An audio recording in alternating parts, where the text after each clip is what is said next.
के पुराणों का, शास्त्रों का, वेदों का आपने अध्ययन किया है, तो कृपा करके जो है हमारे कुछ प्रश्नों का उत्तर दीजिए।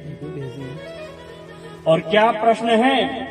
तो पुंसाम एकांततः श्रेयस तन्नः संसितुमर्हसि।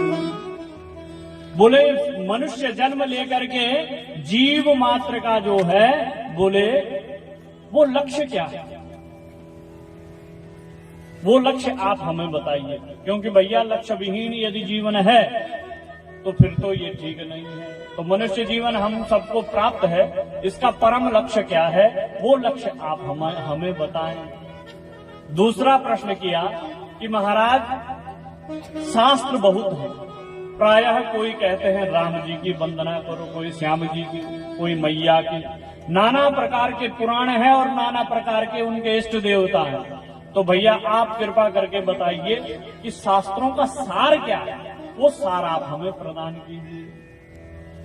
तीसरा प्रश्न पूछा कि महाराज सूत जी, भगवान को अजन्मा कहते हैं, तो जो अजन्मा भगवान हैं उनको जन्म लेने की क्या आवश्यकता पड़ी? अरे भैया, यदि रावण को, कंस को मारना, जिन भगवान की भृगुट विलास से जो है सृष्टियां बनती हैं और लय हो जाती हैं, उनको कंस और रावण को मारने के लिए उन्हें अवतार लेना पड़े? ये तो ठीक है, ऐसे ही हो गया कि मच्छर को मारने के लिए बंदूक निकाल दी। तो भैया ऐसा क्या प्रयोजन था कि भगवान को जन्म लेना पड़ा? अब भैया भगवान ने यदि जन्म लिए हैं तो भगवान के इस धराधाम पर कितने अवतार हुए, और भगवान की विविध लीलाओं को यदि आप हमें श्रवण कराएं। जितनी लीलाएं हुई हैं, भगवान ने जो कृष्ण स्वरूप ग्रहण करके जब माता देवकी के गर्भ से जन्म लिया, और नाना प्रकार की लीलाएं, कितने दिन जो है वो ब्रजमंडल में रहे, कब मथुरा में, कितने दिन समय वो मथुरा में रहे, और फिर कितने समय जो है वो अपना राजपाट पूर्ण करके इस धराधाम से गए, वो आप हमको सुनाइए। और अंतिम प्रश्न पूछा कि महाराज जब भगवान अपने धाम चले गए तो स्वाम काष्ठा मधुनोपेत धर्मः कं शरणं गतः। जैसे काष्ठ के अंदर अग्नि छुपी होती है और फिर जो है प्रज्वलित होकर के पुनः वहीं चली जाती है, ऐसे ही भगवान जब इस धराधाम को छोड़ करके चले गए तो फिर ये धर्म जो है, जो सर्वथा भगवान की शरण में था, वो फिर किसकी शरण में गया? बोल धर्मः कं शरणं गता। बोल वृंदावन बिहारी लाल की। सूत जी गदगद हो गए। महाराज आपने कृपा, बहुत सुंदर प्रश्न किए हैं। सारे प्रश्न जो हैं लोक कल्याण की भावना से किए, अपने लिए आपने कुछ नहीं पूछा।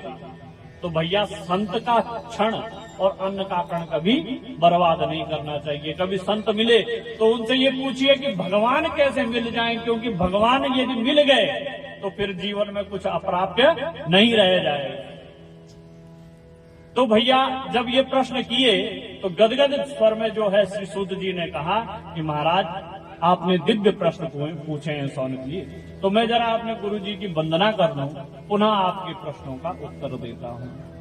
यम प्रव्रजन्तमनुपेतमपेत कृत्यम द्वैपायनो विरह कातर आजुहाव पुत्रेति तन्मयतया तरवो विनेदुस् तम सर्वभूत हृदयं मुनिमान तोष्मि।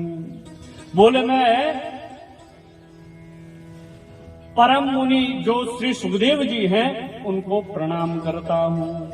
यम प्रव्रजन्तमनुपेतमपेत कृत्यम, जिनका अभी यज्ञोपवीत संस्कार भी नहीं हुआ था, नाल हाथ में लपेट करके जो है वन की तरफ निकल गए, पीछे पीछे बिरही बन करके वेद व्यास जी भाग रहे हैं कि हे पुत्र रुक जाओ, हे पुत्र ठहरो। तो सारे वृक्ष जो हैं बिरही होकर के हे पुत्र कह करके पुकारने लगे। ऐसे जो परम वीतराग संत श्री सुखदेव जी महाराज हैं उनको मैं प्रणाम करता हूँ। सुखदेव जी की कथा जो है वो कौशिकी संहिता में आती है। कि भगवान के मन है नारद जी। तो नारद जो कुछ काम यदि भगवान को कराना होता तो नारद जी को प्रेरणा कर देते हैं। तो नारद जी जो है भ्रमण करते करते एक दिन जो है कैलाश में पहुंचे, और कैलाश में जब पहुंचे तो उससे पहले जो है यहाँ गोलोक धाम में राधा रानी और भगवान कृष्ण जो हैं वो झूला झूल रहे हैं। वही कदम्ब के वृक्ष पर जो है एक सुंदर राधा रानी जी का जो है वो सुख विराजमान है। तो भगवान कहते हैं देवी अब अवसर आ चुका है, मुझे इस धराधाम पर हमको जाना पड़ेगा और अपने भक्तों के बीच प्रेममयी समृद्धि बना करके उन्हें हम जो है मुक्त होने का उपाय और मार्ग बताएंगे। तो तुरंत राधा रानी जी प्रसन्नता से तैयार होगी कि चलिए प्रभु अब जो है हम धराधाम की ओर चले। तो सुख रूपी वो जो तोता है वो बड़ा विकल होने लगा, बोले मैया हम भी आएंगे। बोले हम तो लीला करेंगे बेटा, वहां जाकर के नाना प्रकार की लीलाएं, जिन लीलाओं को पढ़ करके सुन करके जीव जो है हमको प्राप्त करेगा, तुम क्या करोगे? बोले मैया आप लीलाएं करेंगे और हम उन लीलाओं का गान करेंगे, इसलिए हम भी आपके साथ आएंगे, हम अकेले यहाँ नहीं रह सकते हैं। तो बोले बेटा ठीक है तुम भी चलो।